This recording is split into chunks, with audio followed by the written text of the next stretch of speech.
Perfect. Thank you. Andrea, Yes. please, can you start with the introduction?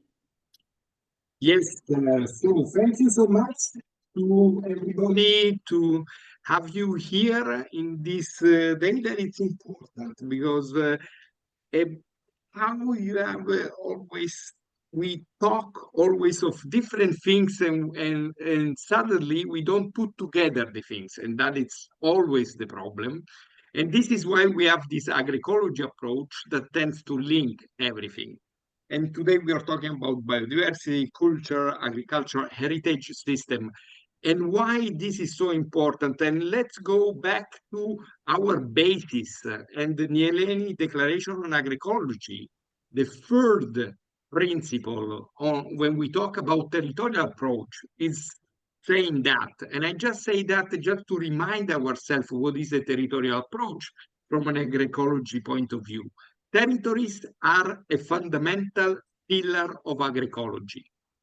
Peoples and communities have the right to maintain their own spiritual and material relationship to their lands.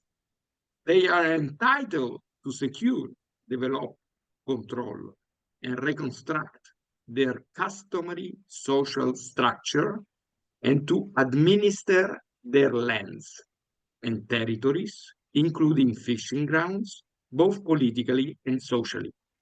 This implies the full recognition of their laws, tradition, customs, value system, and institution, and constitutes the recognition of the self-determination and autonomy of people. So this is why we are today talking about all that. And I think we have a fantastic people that will really give us a concrete example of all that. So thank you so much for the participants, especially for the speakers, to share their knowledge. So thank you, and give back to you, Anya. Thank you very much, Andrea.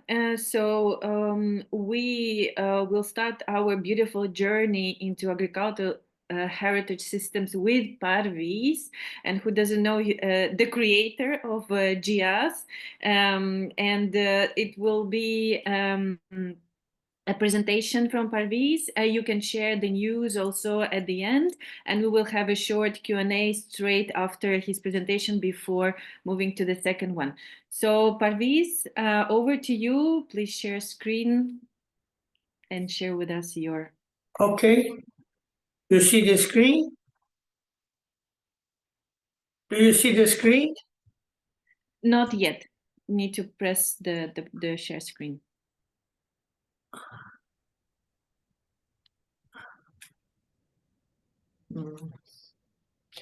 Well, before sharing the screen, let me just have a short introduction in what is the motivation for the GIAHS creation. Some of you probably know that originally I am Persian, Iranian, and I have done my studies in France, my PhD in France, University of Montpellier, and then I was teaching a few years there, and then I joined FAO in Haiti and Caribbean region. For 5 years worked on mountain agriculture in that place, and we created a center of education to teach particularly farmers and farmers organizations. Then I moved from Haiti to Ecuador. We created a regional school of mountain agriculture in Ecuador, funded by Switzerland, and it was a very successful work. And then they called me to FAO Rome. They wanted me to become in Rome, working in land and water division. And I did my best. I was doing some 5 years as chief of the soil division. And then I became the director of Rural Development Division. And then we organized a big meeting during the first part of the Brazilian presidency on agrarian reform. And after, I continued as a task manager of Agenda 21, working in FAO for over 20 years. I am a son of a farmer in Iran, and my father had to move from my village to Tehran in order to give us opportunity to go to school, because many villages didn't have school in those days in Iran. And of course, that made a big difference for us and for me. And of course, I was always going back and forth to my village and cherishing whatever I learned and whatever I was doing in my village. So when I became the task manager of Agenda 21 in FAO, there was a very interesting idea of multifunctionality of agriculture was put on the table by many, many developing countries, but particularly the countries who were interested in small farmers and rural development, etc. But there was a big fight between developed countries, particularly what they called it at the time, Kern's Group, like America, like Chile, like Argentina, like some countries who were big producers of food, and the small family farming countries, including many African countries, Asian countries, Latin American countries. And the word multifunctionality was not accepted as a word in FAO, especially because they were saying, no, we need to produce food. And that's the most important mission of agriculture.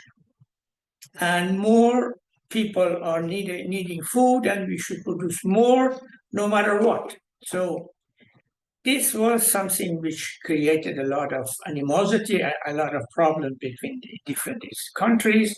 And of course, middle of that, I was trying to organize myself and defending what I have been responsible for, multifunctionality, as a person who was taking care of multifunctionality in FAO. So after 2-3 years, although I gathered more than 400 case studies around the world that showed clearly that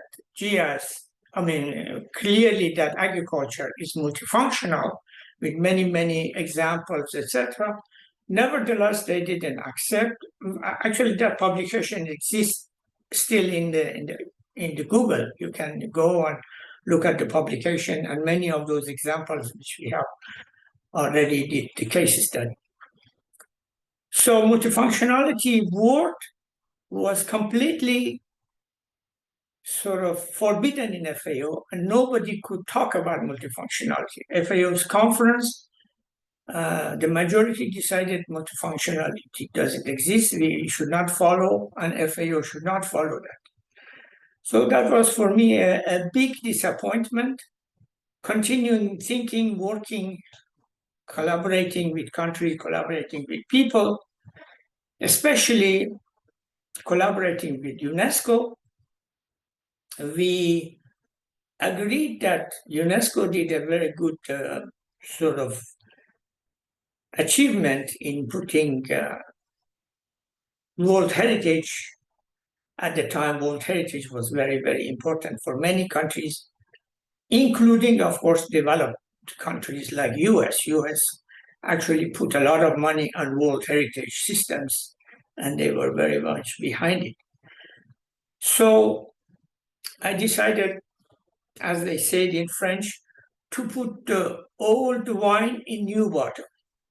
So I put all the ideas of the multifunctionality in the word agricultural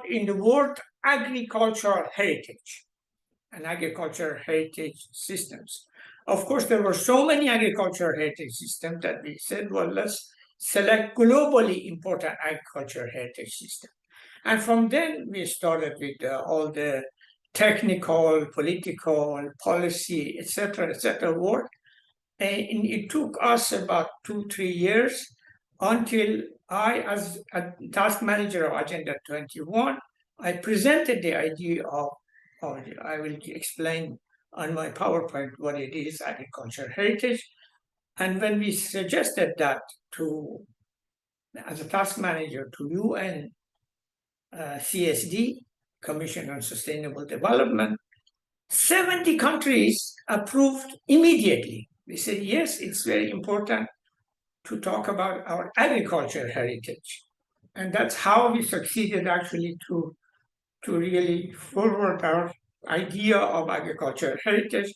And of course, we had a lot of people, scientists, including at the time the agroecology people who were working. And Miguel also was a part of that group.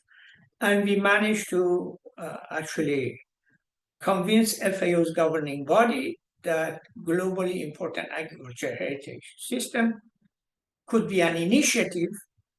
I convinced the GEF, at the time it was in the beginning of the GEF, Global Environmental Fund, to give us $2 million. And we chose several countries in each place, Asia, Latin America, Africa, and Middle East. And for each country, we chose 2 countries, and we started to implement the idea of multifunctionality on the label of globally important agriculture heritage system. So I'm going now to discuss about what is GIAHS and what are the details. I will be a little bit fast. I know it is always a very difficult thing to talk about GIAHS in a very short. Do you see now my PowerPoint? No, Parviz. If you try and if still doesn't work, then I can share my screen and we can go through slides from my. Why I can't share? I am sharing. I'm trying to share. Strange. What about now? Is it better? No. You don't even now. You don't see. So no. How do I have to push to make it share? I think you need to press the share on the Zoom window. Zoom window. I don't see any share. It's a green button. It's in the middle of the window. No, I don't see any. At the bottom of the window. Bottom of the window. Oh, share, yeah. Here. I am doing share. Another share. Yes. Yes. Now you can see it. Okay. Yes. Okay, great. Just put it, please, in the middle of the screen. Yes. Okay. I open like that. Is it open now? Yes. You see it? And in the slideshow mode. Okay. Okay. So I don't want to go back really in the beginning of how GIAHS it is, because it's now over. I mean, we started in 2000 and now we are 2025. So it's a lot of time has passed, and there are so many agricultural heritage already approved around the world. And so I will talk more about GIAHS resilience and climate smart agriculture. This is one of the ideas which I developed as an evolution of globally important agriculture, especially after I retired from FAO in 2012, and we created what we call it World Agriculture Heritage Forum. And this forum is actually working with many countries around the world, although our basis is in Italy, in Rome. It's an international NGO similar to ICOMOS or ICROM, which are connected mostly with World Heritage of UNESCO, and to support globally important agriculture heritage system communities through technical assistance, fundraising, education and training, policy and advocacy support. So these are essentially our work, and we have been continuing since 2013, which we registered this globally important agriculture heritage forum. Now, what is my essential talk is about our current agriculture and food system. We have approximately 7 billion people. More than half of them are in the cities. So the dominant population of the world are in the cities.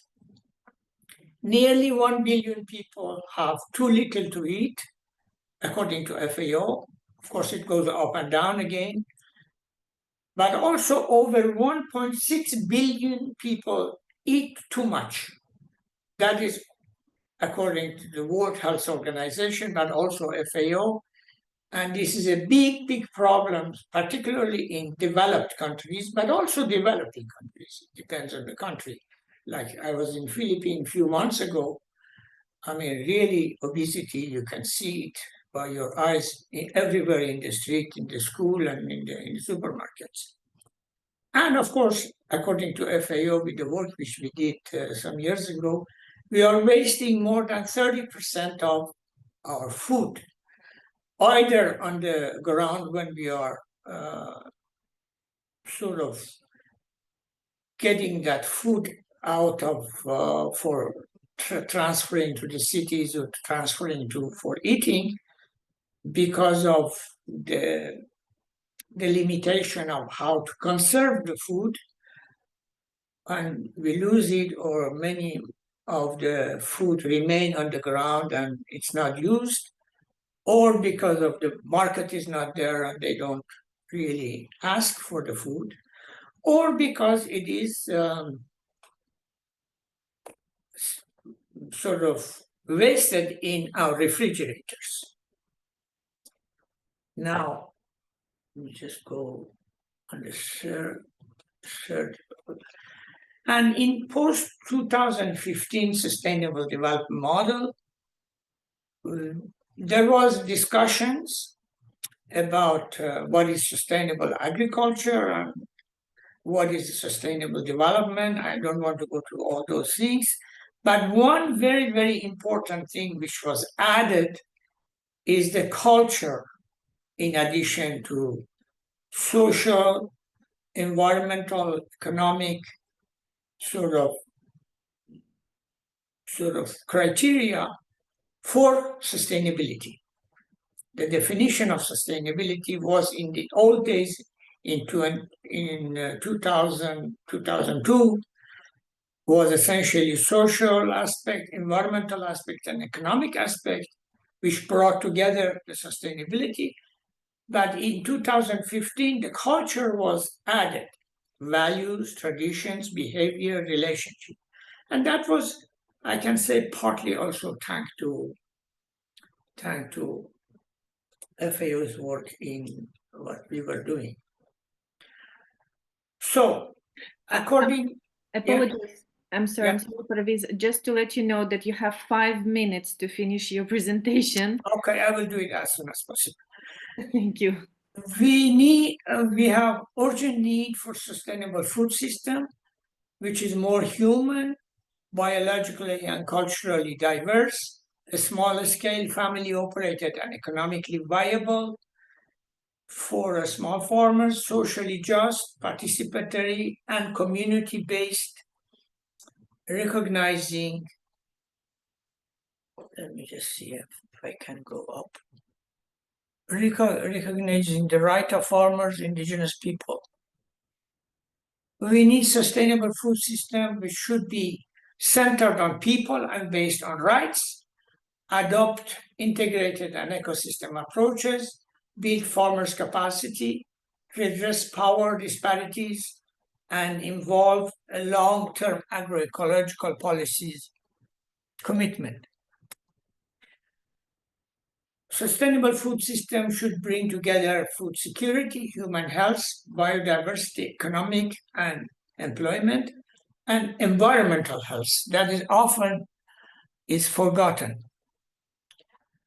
Bringing together ecosystem diversity, socio-economic diversity, cultural diversity, culinary, it means eating diversity, and curative diversity, also related to medication, because there's a lot of medical systems which are essentially do not have the basis from say environment, from natural. We need to do intensification without simplification. That has been, unfortunately, progress in agriculture. We essentially simplified agriculture, continuing and intensifying agriculture. So we need use of agroecological strategy, polyculture, animal integration, rotation, green manure, organic amendment, etc. These are important. Investing in all assets of rural system, not only on natural capital, but also on human capital, social capital, financial capital, physical capital. These are the ideas which was developed at the time of my work on agricultural heritage. And the most important opportunity was the dynamic conservation of globally important agricultural heritage, which became an FAO program, and we have continued that for the last at least 25 years. The small farmers, they are major opportunity because they produce more than 50% of global food. They are the largest number of stewards for the environment and its services, including biodiversity. Their agricultural system harbor the rich biodiversity and resiliency. Higher and sustainable productivity at their level will have a major impact on poverty reduction, economic growth, and environmental conservation. So these are very, very important things. And especially family agriculture, smallholder, bring culture in agriculture. Culture is standing on the shoulders of the ancestors, and particularly the food culture, which is very, very important. And of course, we started to think about saving rice terraces in the Philippines, in China, in other places, but many, many others. And we created for that GIAHS criteria, 5 criteria, essentially food and livelihood security, biodiversity and genetic resources, indigenous and local knowledge of individuals and communities, cultural diversity of agriculture, including products and service diversity, landscape diversity, and aesthetic values. These are the essential criteria of GIAHS, and there are many GIAHS around the world. At the time, we recognized some 400 systems, Morocco, Chile, Philippines, India, many, many others. And of course, I know one of my Iranian friends are going to talk about Iranian agriculture heritage. And most importantly is dynamic conservation. How can we convert goods and services of globally important agriculture heritage into marketable income and better livelihood? And that was the most important. And at global level, by recognition, identification and recognition, selection of GIAHS, at national level by capacity building in policy, regulatory, and incentive mechanism to safeguard these outstanding systems and use them as sustainability benchmark in each country. At local level by empowerment of local community and technical assistance and many, many other things which are very necessary. Of course, we worked in Peru. Many systems were identified, and I'm just going to pass by. We have done a lot of examples of opportunities, both in China and at the time, China and Japan, but also in Tunisia, like native dates, which is already in the supermarkets, like tea in many countries, especially in China and India. And we have a slogan: GIAHS is not about the past, but it is about the future.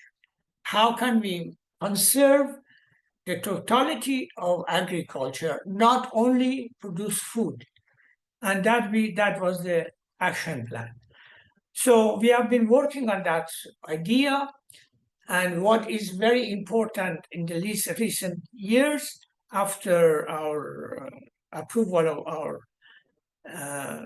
foundation, is georeferencing and geotagging farmers' heritage by themselves. We have created an application which is called Ag Legacy, and the farmers register what they have on their ground. They go around, they take a movie, they take a video, they take pictures, they talk, and put everything in a platform where they share it with us. And then it's like a Facebook, we share it with the others, and the others comment on it and actually help us to improve in case there is wrong data or wrong information. So what I want to say is, what is important is not just talking about that modernization, but we should find the kind of tools which is necessary for small farmers to be working on their agriculture. We have identified many small tools. In, for example, Philippines, we are using them. In Tunisia, we are using them. We are using in many Asian countries, but also these are the tools that are existing. We need to really identify and bring them into the present agricultural system, particularly smallholder and family farmers. I have written a book with Miguel Altieri, Forgotten Agriculture Heritage.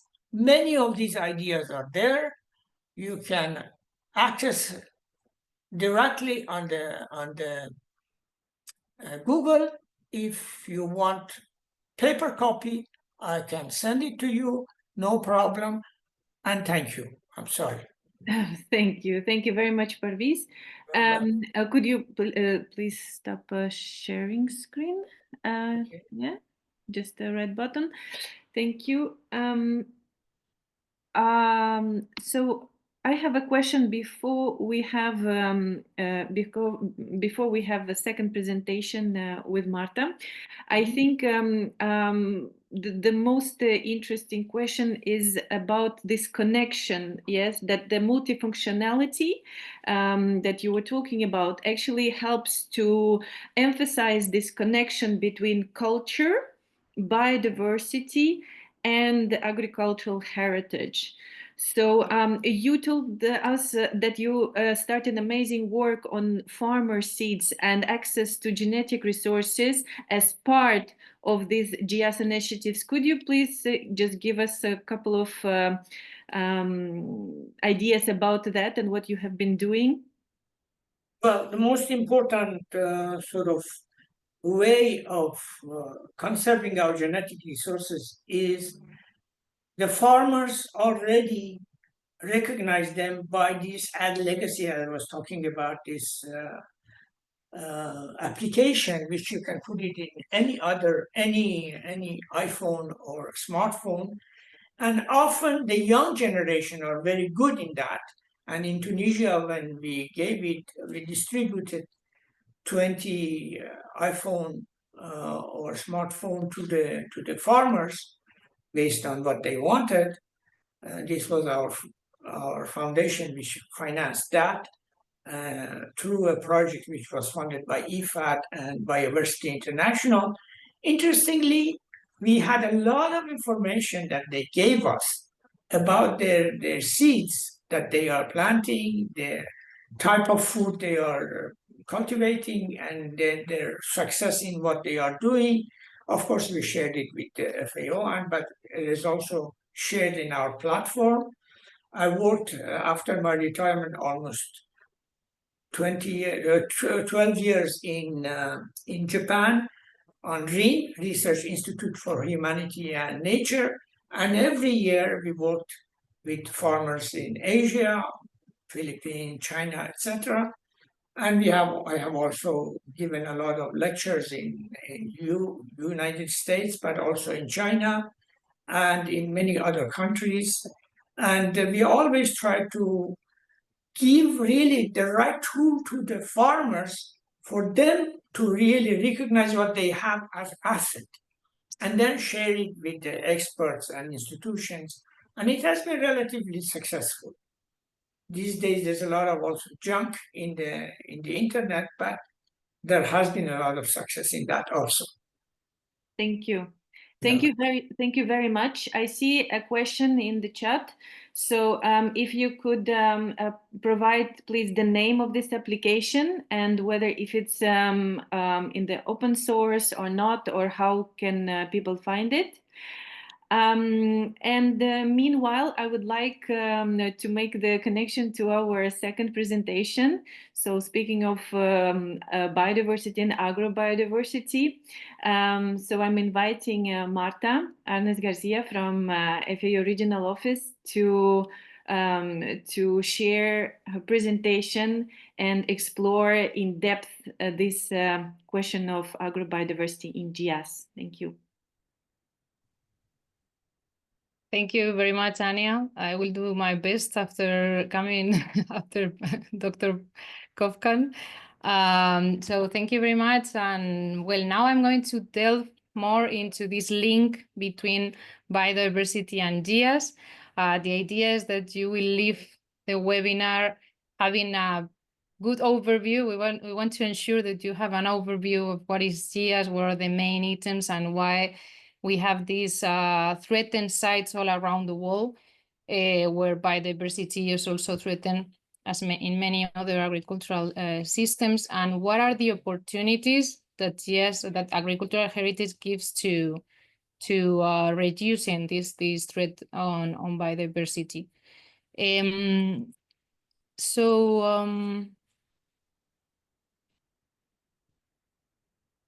Let me go to the next slide. Okay. Well, Dr. Koohafkan has already explained many of the main characteristics of agricultural heritage together with the origins of the creation of this initiative. But I wanted to show you, well, this is the current official definition given by FAO to the program. And I wanted to show you the importance of agrobiodiversity as one of the main characteristics of these sites. You can see it in the concept.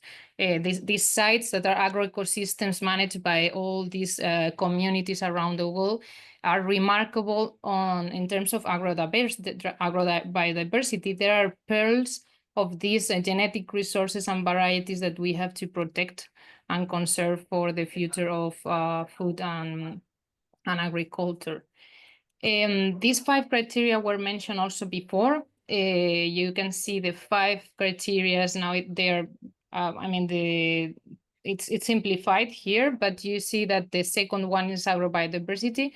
It's not in terms of priority, because in the right, you can see this scheme. The idea is to showcase the interlink between the 5 main criteria that are used for the scientific advisory group, that is an independent group from FAO, to evaluate the characteristics of this site and evaluate if they really deserve, let's say, the recognition of GIAHS.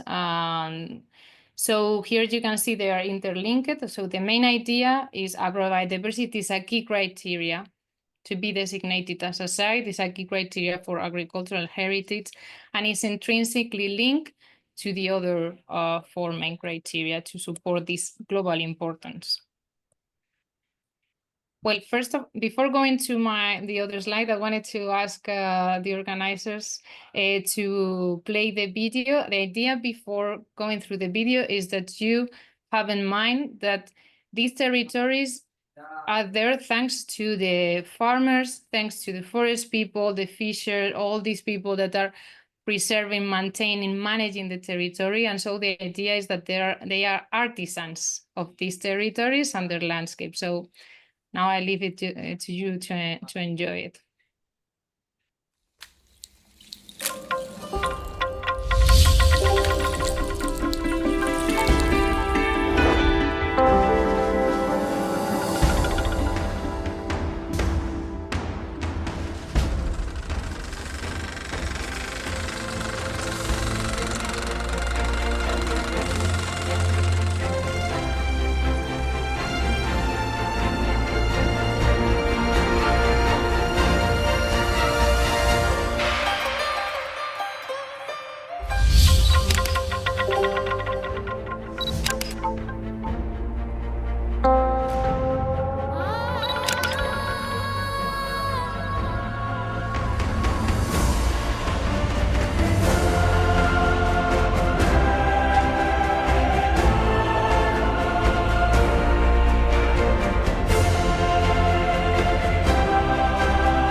Thank you very much.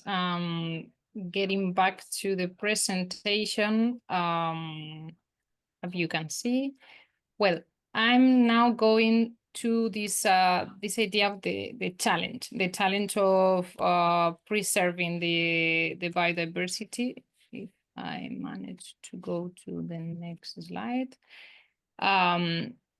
So it is recognized by the Convention on Biological Diversity that agriculture is still the main driver of biodiversity loss due to several reasons. You know, already Koohafkan explained that in 2002 is when the initiative on GIAHS started, and it was also because of this recognition on the World Summit for Development that there is a huge threat and there is an alarming threat to family farming and to traditional knowledge, and that goes hand in hand with biodiversity, of course, with the landscape maintenance and so forth. So how do we link both? I think for this, it's important to understand the challenge, first of all. So here we can see several of the main challenges that we can see on agrobiodiversity.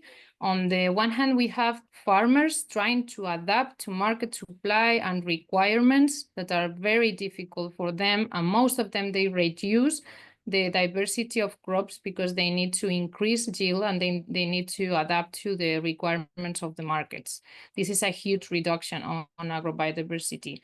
Then we also have indigenous people, local communities, smallholder isolated because of this struggling on competence to the international market. This isolation, this marginalization is also very important to highlight because this is also the poverty that they are suffering is also affecting our ecosystems because they are the ones that like the guardians of this biological diversity, and this is recognized at the international level by the international community. We have the agricultural intensification, agrochemicals use, which is affecting our natural resources in which we depend. The beans depend on water and soil.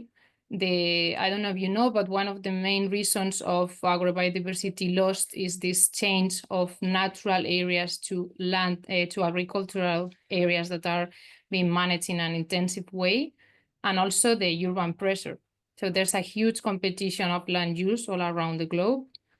Of course, abandonment of traditional practices, the knowledge of our farmers is the one that they are the ones selecting the varieties. They are the ones that know the characteristics that the varieties needs for their microclimate, for their agroecosystems to be preserved, which ones can be adapted to the new trends, to the situations, and how, I mean, they know the biodiversity around them, and they are the ones managing it. So there's a lack of generational replacement. Who is going to maintain this knowledge, these practices, if there's no one taking the lead on this, and so forth. Well, so in 2023, there was this international workshop on GIAHS and biodiversity. The idea was to analyze what are the challenges, what is the situation, and there was a lot of GIAHS sites invited all around the world to talk about this, and other different experts. And I wanted to show you just key factors that were concluded, and I think are interesting for us to understand how can this program support the reduction of agrobiodiversity loss. So we have, for instance, scientific analysis of the characteristics of local varieties to improve the understanding of the high quality nutritional status and so forth, and then arranging this information to the community, for consumers to understand all this, what they are being fed by. Then we have the certifications, the labelings. All of this is improving the level of the products at the market level, but this is also giving awareness raising to the consumers that are interested on this type of product. Other income sources generation, so the farmers don't depend just on the production of these agricultural products, but maybe they can also depend on other income sources that are supporting them, their food and livelihood securities, like sustainable tourism, but there are many others. Campaigns, festivals to promote the territory, the products, capacity building on sustainable techniques, understanding of the relevance of the genetic resources they are preserving, strengthening policies to protect biodiversity, and for this is also encouraged to include the local communities in the decision making to protect these areas. So very fast, I'm talking from the I'm working for the FAO Regional Office for Europe and Central Asia, so I just wanted to show you a few of the things that we are now doing from here. The office has three main priority areas. All of them share aspects on GIAHS, but the main priority where we are working on GIAHS is this priority on managing natural resources sustainably and preserving biodiversity. So there is a big work being done on biodiversity action. In the right, you can see several of the publications that I can share with you if you're interested. And there's a big work being done on mainstreaming biodiversity across agricultural sectors, where GIAHS is a key actor. So we have this roadmap that has been developed through the last 3 years. And you can see here that biodiversity and nature-based solutions in agriculture are also key actions for the roadmap. So we will now develop a next one because we are about to finalize this roadmap. And for this, the key idea for us is supporting research and communication on the relevance of GIAHS, because the idea is that GIAHS are alive laboratories of resilience and sustainability. And for this, we are also talking about biodiversity. What is in the GIAHS side that we can show the rest of the world that they are so relevant for agriculture? So for this, we have carried out several studies, scientific studies on bioindicators methodology with the World Biodiversity Association and climate change, vulnerability and resilience. and so forth.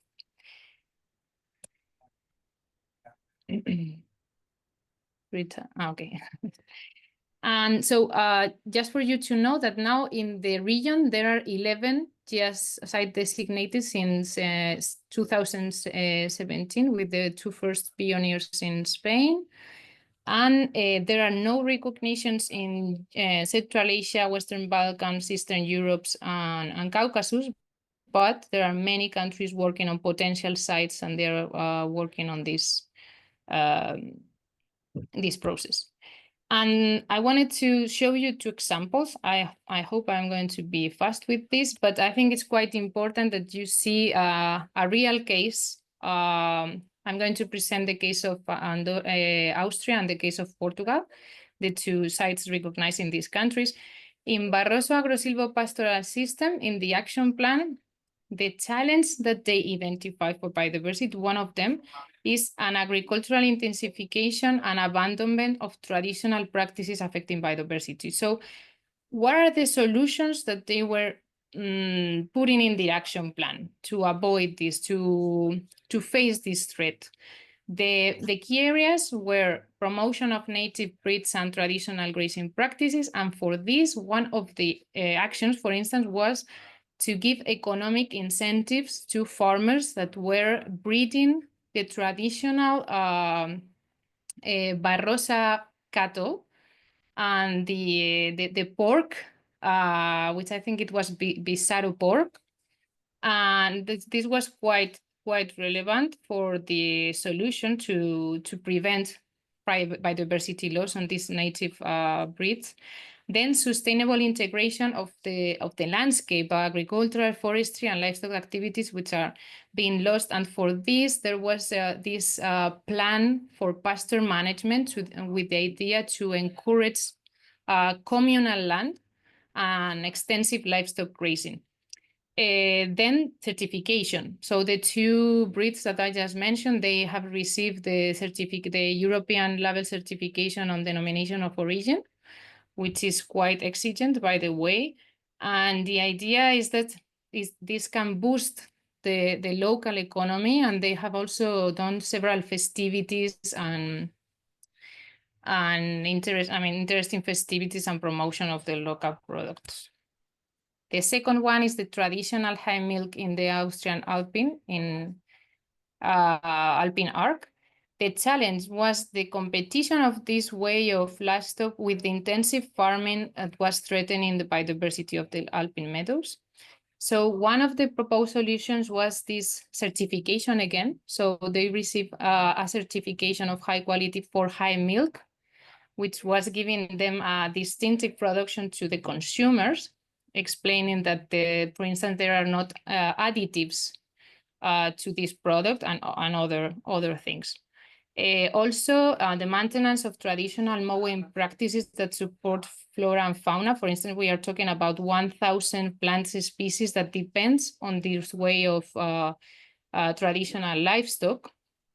And for this, there are several regulations already in place to avoid the change of this pasture land to monocultures.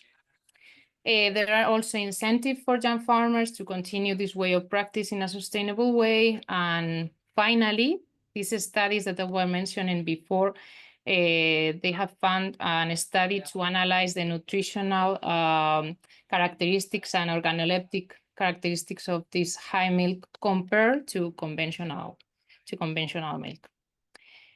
So, well, this is the end of my presentation, but now we have a poll that the colleagues have kindly supported me to develop, and it's a questionnaire that we are going to launch to you. So in the questionnaire, you will see there are several solutions for preserving biodiversity that we are giving to you, and you have to select which one do you think. I mean, you have to select 3 of all of these, which I think are 8, in terms of the priority that you think they have for reducing biodiversity. I think you should have it now in your screen. And then you have to select 3. and press the button of sending.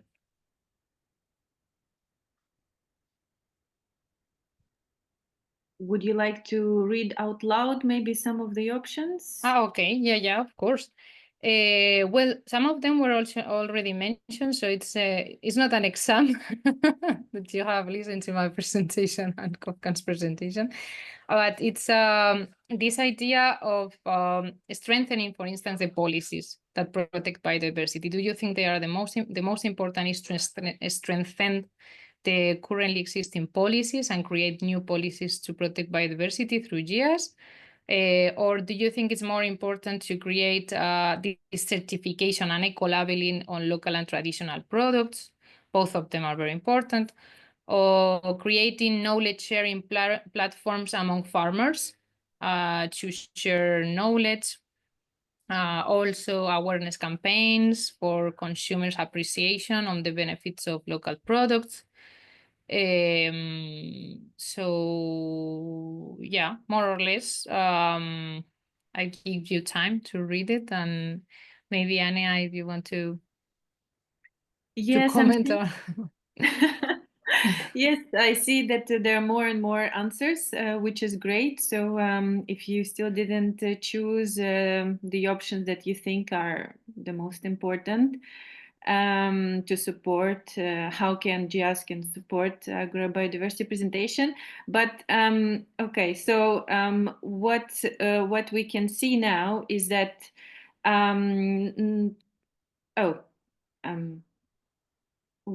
what happened? I saw it, suddenly it became open again. Maybe you need to send answer too, or not? No, there were answers, and then colleagues. Okay, here it is. Yeah, and then someone started it again, and I don't see all the answers. You don't see? I can see it. I can see the results. You can see the 9 answers from 18. Okay, yeah. Perfect. Then comment, please. Feel free. Okay, fantastic. Well, so basically the 100% has gone to actively involving local communities in decision-making and conservation efforts, which is totally in line with the bottom-up approach of this initiative, this program. Then financial support through subsidies for farmers to maintain the local varieties and products. Many GIAHS sites around the world are working on these incentives to support farmers. Like this is like a second income for farmers, that's for sure. Then also it's a recognition for them that what you're doing is important for us, is important at the national level, so we are supporting you. Finally, there was this strengthening of policies that protect biodiversity and support sustainable agriculture. Of course, the action plan should also go in line with the protecting policies. Okay, thank you very much for your time, and any question that you could have, I'm happy to provide replies. You will also have the presentation, and anything that you need, you can also touch base. Thank you. I should have the last slide with my email, but it's fine because you will have the presentation, so you can here it is. You can text me or whatever you need. Thank you. Thank you so much, Marta. If you have any questions, you have a possibility to make a question now before we go to our last presentation. But I'm very happy to see that one of the most chosen options was community engagement, because that is what our third presentation will be about. It will be about a very concrete experience of our colleagues in Iran, where we can see how actually GIAHS can become a tool for organizations, communities to preserve their traditions, agrobiodiversity, and their culture. Okay, I see Maedeh is starting to share the screen. Over to you, Maedeh.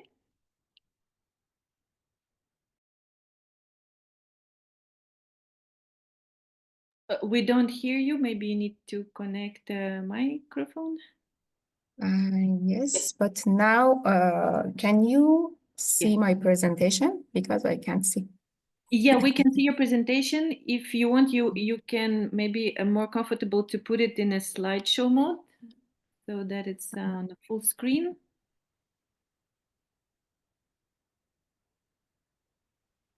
Okay. Let me stop sharing and then again. Mhm.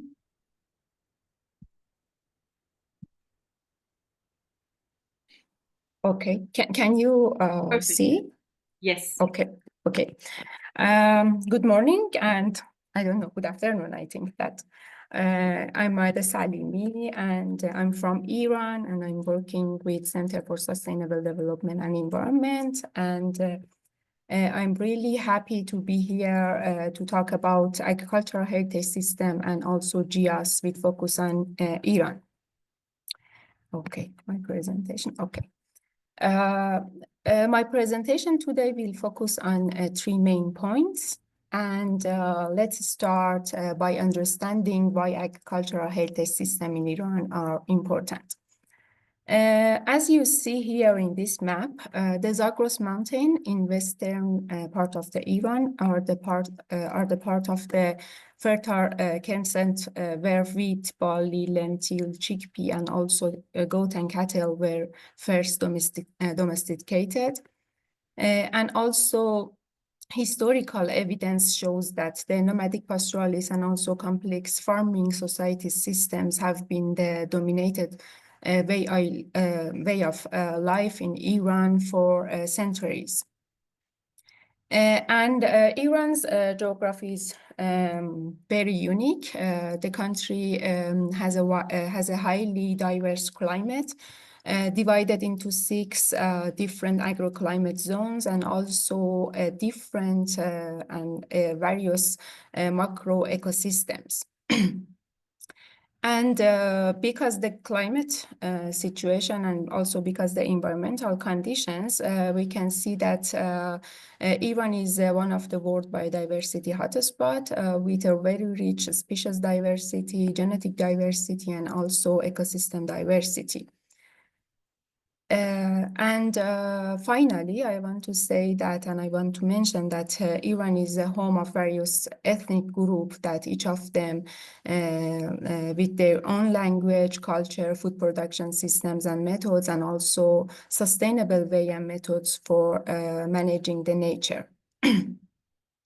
And all these factors contribute that to Iran's, we have a very rich bicultural diversity, that this system supporting a wide range of the unique and also resilient agricultural heritage systems. But unfortunately, I have to say that many of these evolved agroecological systems are under threat by different challenges and different issues, for example, sustainable development or some natural challenges like the climate change. And in my opinion, I think that GIAHS is one of the best initiatives to identify, register, and also promote the dynamic conservation of these historical systems and sites. Okay. Currently, we have in Iran, we have 6 registered GIAHS sites that you can see their location and distribution of these sites on this map. And also at CENESTA, I've conducted a research on 9 agricultural heritage systems that have the potential to be recognized as GIAHS sites. But unfortunately, due to the limitation of the time limitation, I cannot able to introduce each system in details, but I like to highlight some key features of these systems and highlighted some traditional, some techniques based on their the local communities and indigenous people's traditional knowledge.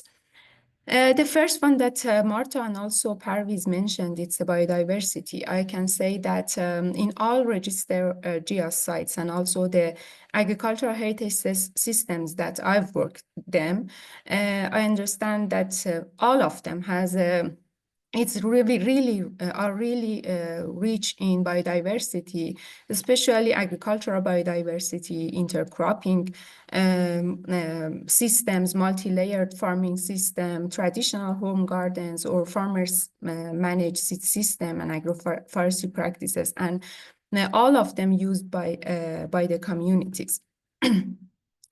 And then I want to continue, and I want to focus on water scarcity because Iran it's a dry country with average annual rainfall around 200 millimeters per year or 250 millimeters per year, and very frequent drought. So one of the Iran's biggest challenges is water scarcity, and I want to share some examples that how the local communities and how the indigenous people in Iran cope with these challenges. And I want to share some examples about the incredible innovation in water management in Iran. So I want to start the innovation of the local communities with this flood-based gardening in Qazvin. This ancient traditional garden of Qazvin or Baghestan is the last GIAHS site that recognized and registered in FAO. And it's a great example of how the people and local communities can using the flood water to irrigate the gardens and also orchards. If you see in the photos in right and top, you can see that the Qazvin, it's the name of the city and also the province, but Qazvin located at the foothill of the Alborz range. He was faced with lots of seasonal floods. But instead of seeing them as a threat, the local came up with the smart way to turn these natural threats into the advantage. During the wet season, according to the local water scroll and very traditional and local water scroll, the flood waters are redirected into the orchard and filling them up to the top of the dikes, and then the water slowly seeps into the grounds. And this system not only keeps the soil moist for the dry summer months, but also help the recharge groundwater and also reduce the risk of the flood in the settlement. In other example, I want to share another great examples in another GIAHS sites.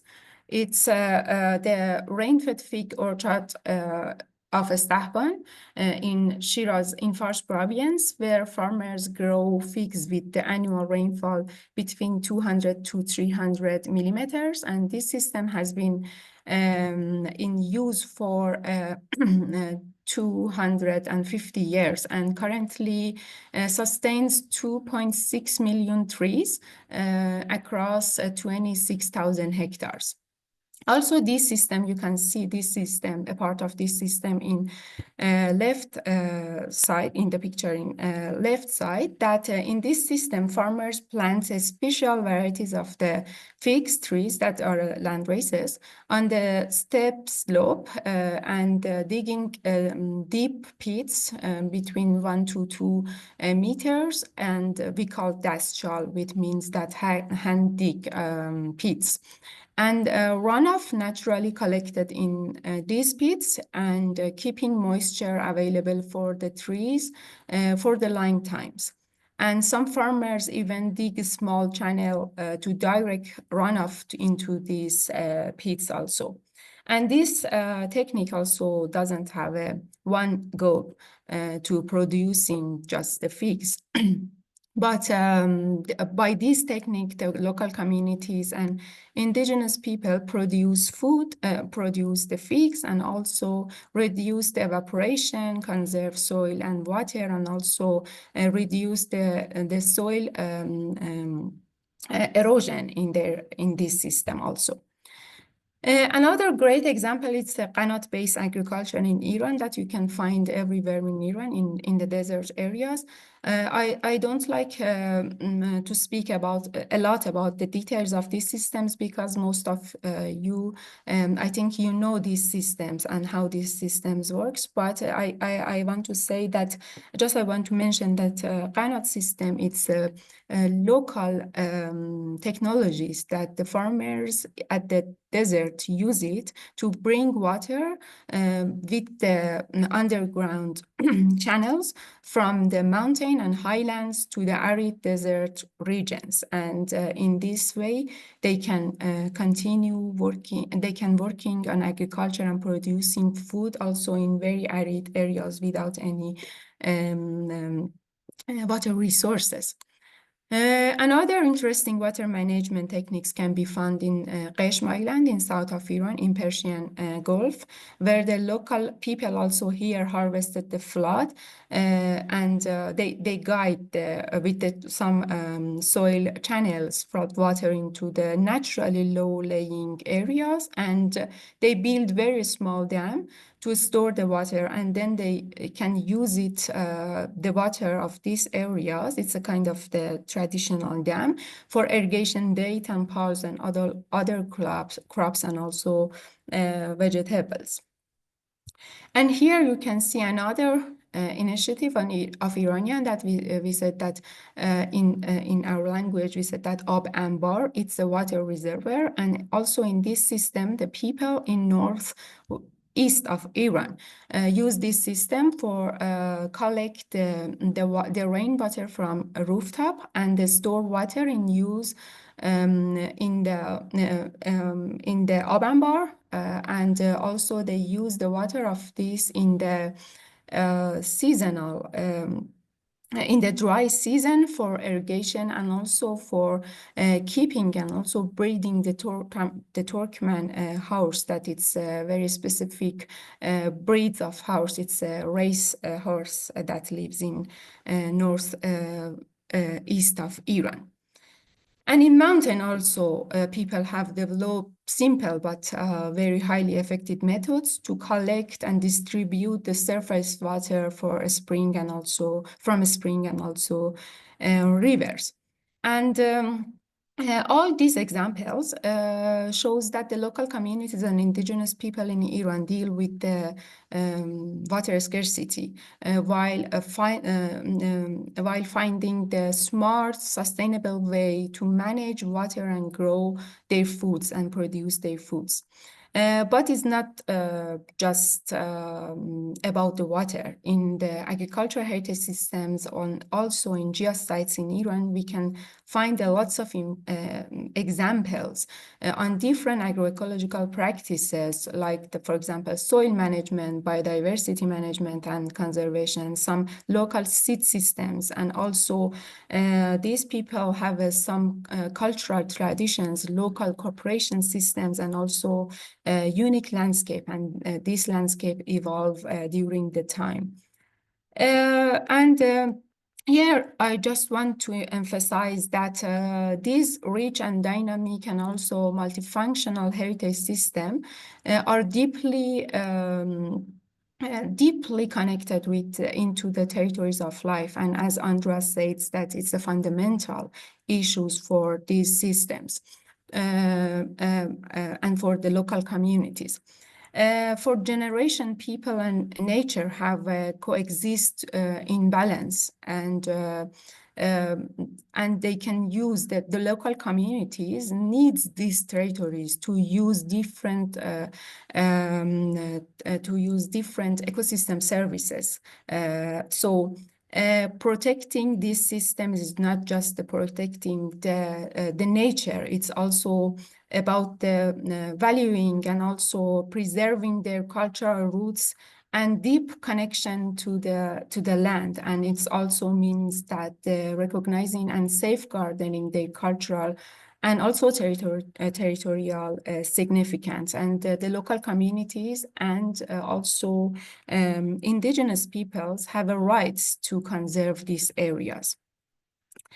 Here I want to stop with the site description and move on the third part of my presentation on how the NGOs and the local organization can play role in GIAHS and in GIAHS initiative. Although the FAO mainly works with the government and collaborating, but the collaborating with NGOs and also local group and local organization at the national levels can be highly effective. For example, in the Pakistan, in the last GIAHS register site of Iran, one NGO, it names is Association for Saving the City's Life, work closely with the NIAS and the GIAHS focal point in Iran to preparing the proposal and send it to FAO. And this shows that these groups can play an active role to identifying the potential site and also preparing the proposal and following the register site. And I have a very, very small role for the registration and for preparing the proposal of the last sites, GIAHS sites in Iran. And another important point is that NGOs and local organizations can play a role in implementing the dynamic conservation plan, because each GIAHS sites has a dynamic conservation plans, and the NGOs and also the local organization can be a key player in initiative like, for example, development in agrotourism development and, for example, geographical identification of the specific products in GIAHS site and certification and something like that. So in these two areas, I think that the NGOs and local communities and local organizations can have a role, and their role is really important. And that's the end of my presentation, and thank you for your listening, and I'm happy if I can answer to your questions. Thank you so much. Thank you. Thank you so much, Maedeh. It was very interesting to see these common features of different GIAHS sites in Iran, and also the traditional practices that help to preserve local culture, biodiversity, and adapt to these very challenging environmental conditions. I would like to give a possibility to our participants to make questions. Now is the opportunity to ask Parviz, Marta, or Maedeh the questions regarding GIAHS or regarding its potential or mechanisms or connections. I'm trying to follow also the comments and the questions in the chat. So yes, this is a possibility. If you feel shy to ask the question, you can also write it down in the chat, and we can discuss it. Yes, unfortunately, a lot has been lost, and because of industrialization and different political regimes. But what is interesting, oh, I see a raised hand. I will give a floor. But what is interesting regarding this loss of our heritages, I remember how Marta told me, said, yes, sometimes you really have to go and dig and search for those things that actually are still there. So we should be optimistic about not thinking that maybe we lost everything. Maybe we have to look better. So we have two raised hands. I will give floor first to Antonina and then to Mariam. If they speak in Russian, please remember we have translation, so you can choose the language down in the panel. Antonina?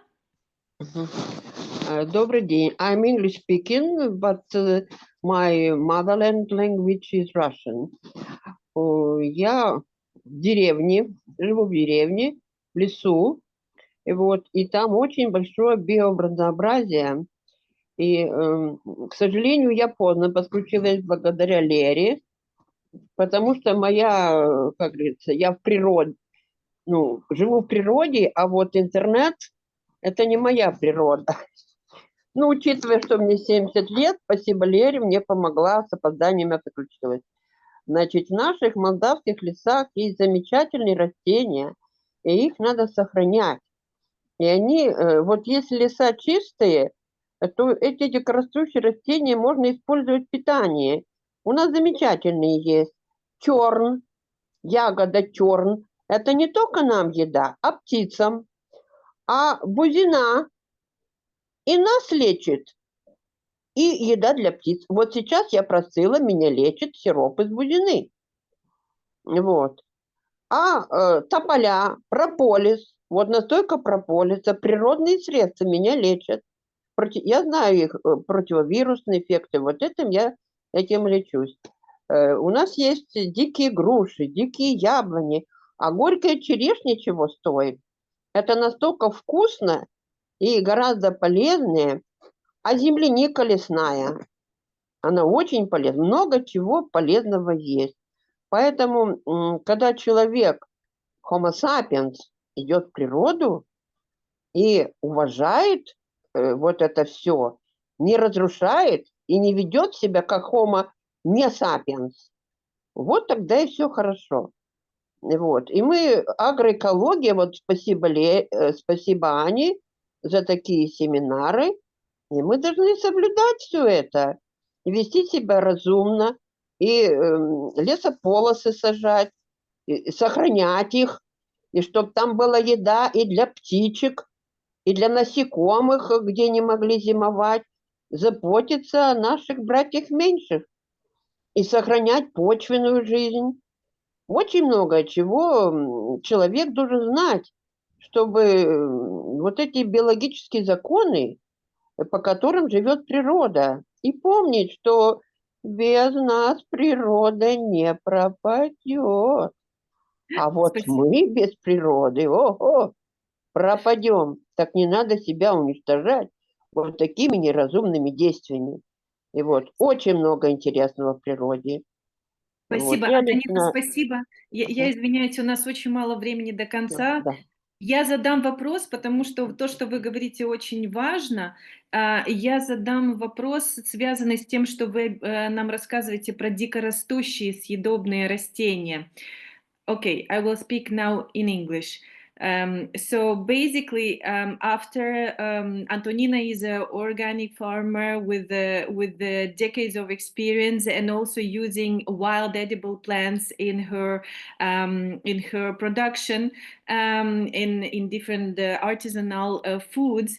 The question is how, for example, GIAHS and agricultural heritage systems could help us preserve not only the cultivated biodiversity, but also wild biodiversity and forests, for example, which are next to it. I know, for instance, that Barroso is next to Peneda National Park.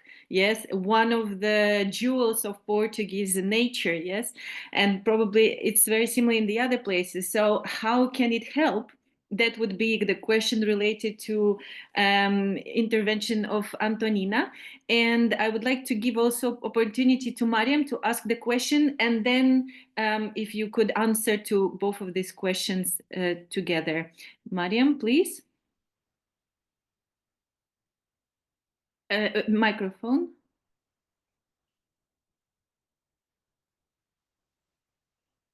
Oh, we don't hear you.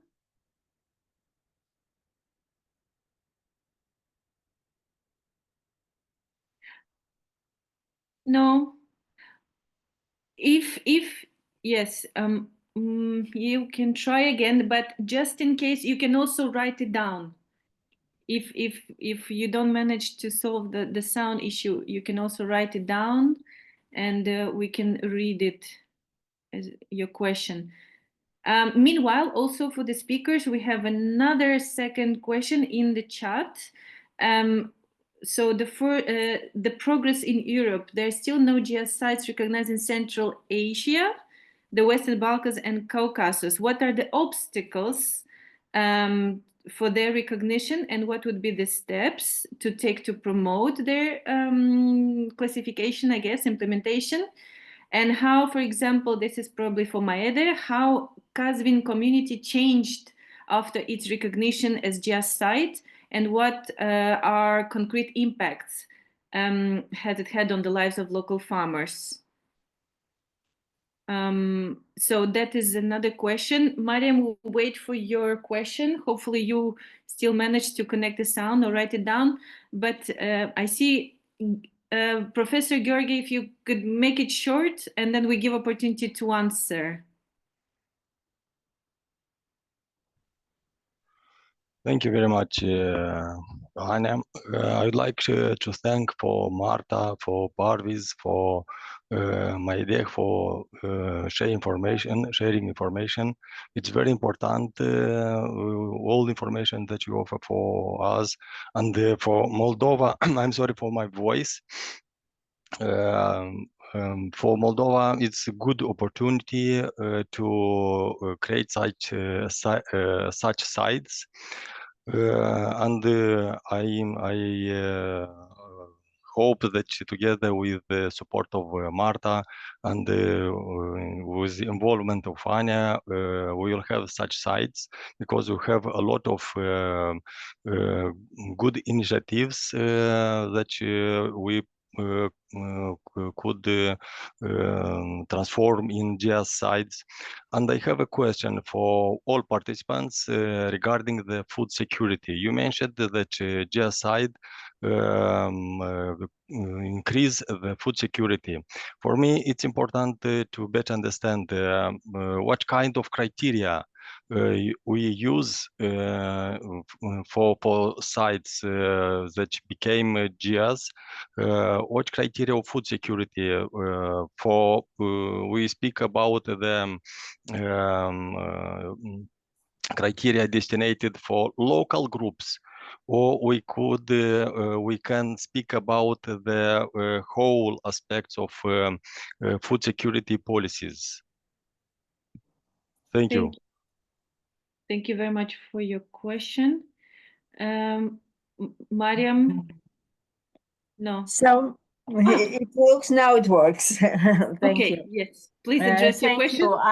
I already commented about the experience in post-Soviet countries where because of this legacy of planning system and the distribution of tasks to each republic to have just specialization in production systems, agricultural biodiversity, and also traditional knowledge and systems were eroded and in many cases lost. And there is a big need about awareness building in those countries to revive, not only preserve what is, but also in some times also revive traditional way of production with the communities, to search for those traditional ways of production, especially with this present climate change situation. For example, in Georgia, we have very good examples of bringing back traditional indigenous crop varieties, which give very good results to farmers in areas where they can't grow crops in rain-fed systems, while these crops, highly adapted to local conditions, can survive. And many farmers also developed own businesses, also directed in rural tourism, attracting people with this cultural heritage. So this type of systems need to develop, and also understanding of it should be awareness about such systems, and the need of their revival or preservation is very important, not only within the community, but also among the decision makers, because in these post-Soviet countries, this kind of trend of industrial agriculture is very strong, also among scientific community, and this is my concern. Thank you. Okay, thank you very And much. my question also to Marta's presentation is that there, in the beginning, there were some criteria of selecting region as a cultural heritage site. There was agricultural diversity mentioned, also traditional knowledge, traditional system. But if one or two components of those criteria are lost, there is a still possibility to work within those systems or not with this. Thank you. Thank you, Mariam. I hope, dear speakers, you noted all the questions, and maybe we can go carefully through all of them. We're a little bit late. We were supposed to finish now at 12:30, but I hope that everybody don't mind, and our dear translators can maybe stay with us more, about 10 minutes, so that we at least go superficially through all the questions. So yes, please, Marta or Parviz, Maedeh. Let's start with the first one. Okay, I can answer about the food security issues.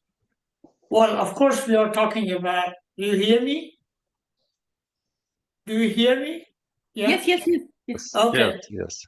Of course, we are talking about communities, local communities, and smallholder farmers. And that food security we are talking about is about them, because do they manage to have enough food, good food, diversified food, and how are we going to ensure that their food will be provided and remained? Of course, they always have or could have additional food produced, and they sell it or they exchange it. Of course, we are talking about that, very important. Global food security is a different issue, and especially with urbanization and all that, is a different issue and different problem. But in this GIAHS, we are talking about local food security of those communities. Yes. Thank you. Thank you. Thank you. It's clear now for me. Thank you. Thank you, Parviz. I think Marta maybe can address the other questions. Thank you very much for all these questions. Very interesting. So starting for the experience on post-Soviet countries, indeed, that is a quite challenging part. Since I started working in this part of the world, I realized about this reality, Mariam. On the other hand, I'm positive about this, because what I'm seeing now is that although there has been quite huge loss on traditional knowledge, and above all, what I've seen is the monoculture organization of the Soviet Union at that time, which has reduced the diversity that used to be allocated for this land before. I see that the countries now are trying to focus more on this diversification, because they see that it's the product that they can grow in the areas that they have are also very very interesting for the market, and that is interesting, this change on the landscape on, for instance, the cotton production in a huge area It was just cotton and was degrading totally the water supply. Now is diversified in around 800 varieties of vegetables, grains, oil, seeds, and so forth. Which that's interesting, and I'm really looking forward to seeing what the scientific advisory group will say in this regard, because I feel like we are recovering from a period that it still has a memory of history, and it still has a tradition that we have to recall. But it's interesting this change. It doesn't mean that there is no traditional agriculture at all, not at all. And mainly what I've seen is sometimes when a foreign comes and see what you have, we can see more tradition than what you see. This is also happening in some countries that I am witnessing this reality. And for what you see about the criteria, I don't think it's possible to have an agricultural heritage without one of these criteria. But it's not just about FAO or the scientific advisory group being very strict on the criteria. It's just because the methodology that was created initially is based on this multifunctionality that Parviz was mentioning. So there's no way you can have one without the other. So I think it's more a way of delving and seeking, as Ania mentioned, on this uniqueness. What is the landscape? What is the tradition? Even if you think there's not, I'm sure you will find the link with these other criteria. And there was also another question on eco-label and certification that was very good for High Milk and Barroso and so forth on the enhancing of the local economy.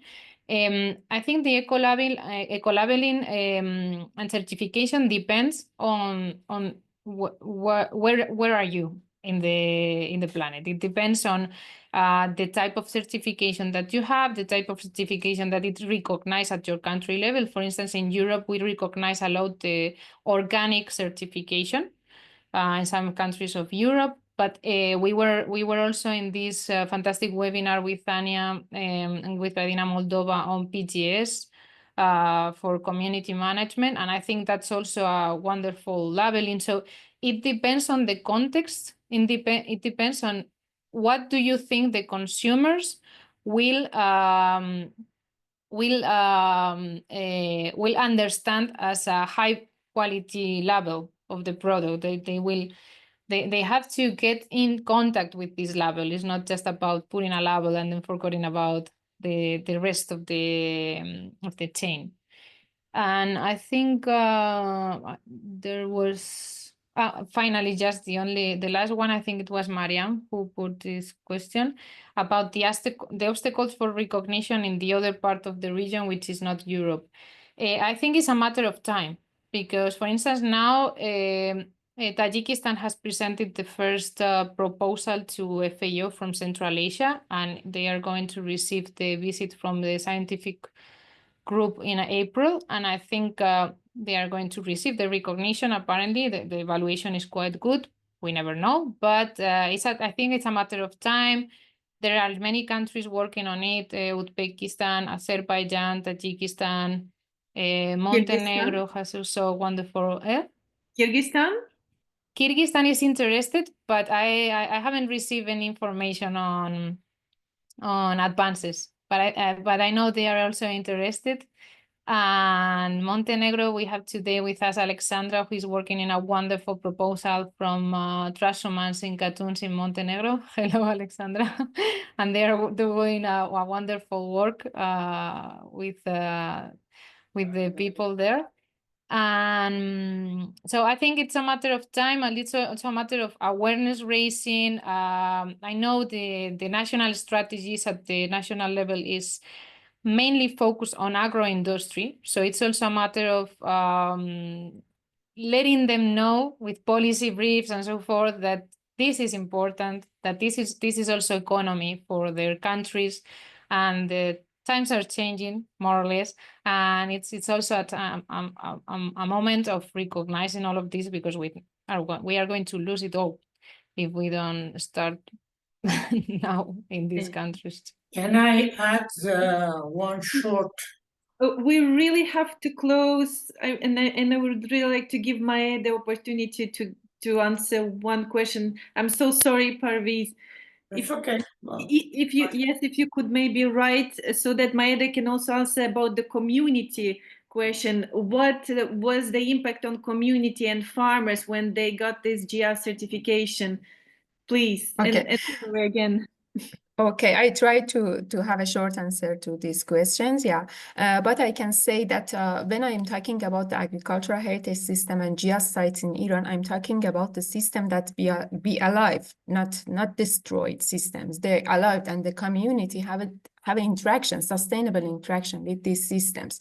So I cannot say that if this GIAHS site registered, then the livelihood of the communities changed. But at the minimum stage, I can share that because the community know the value and the advantage of these systems, and always these systems, this local system traits by for example, urban development or by some unsustainable development plans that the governments follow and the other groups follow. So when some GIAHS sites recognize, like Qazvin, then the community have some tools for advocacy, for negotiation, that this is a very important, it's a globally important, and you cannot really destroy these systems. And then they can use another, for example, value and more value, added value to this system, to these products, and keep it and conserve it. Thank you. Thank you so much. Exactly. So it's about empowering community. They feel empowered, they feel recognized, acknowledged, and that also gives them a lot of strength to move forward. I'm really sorry we can't address more questions and continue this wonderful discussion. I would just like to add, because Andrea was supposed to close, but I see that there was already a list of webinars that will continue in March, April on different conventions, and they're linked to agroecology, so including biodiversity convention. There will be a webinar on 3rd of April about UN drop. Yes, there is a, okay, thank you. Would you like to pronounce it instead of me, please? No. Okay, I can continue. Then Agroecology Innovations webinar in April on 17th, and a very, very important webinar that we really want to have a productive discussion on financial sustainability of civil society organizations, because this is an issue that is important for many of us, and we would like to discuss it in an open way, honest way, and how including collaboration through these instruments like GIAHS, for example, and other approaches can help CSOs develop their sustainability through economic activities, partnerships, and so on. So I'm thanking all of you. Thank you so much. Sorry, Andrea, not to give you this last minute, but we had wonderful questions and answers. I would like also to thank all our, for the work, our translators, our interpreters. Thank you so much. And yes, we will share with you PDFs of presentations, recording, and other informations that are related to the topic. Thank you very much. Have a wonderful day. Thank you again, Parviz, Marta, Maedeh. It was wonderful, super rich. And please continue your wonderful work, and we will go along with this great vision for agroecology in the region. Have a wonderful day. Bye-bye. Thank you very much. Bye-bye. Thank Bye. you. Cool.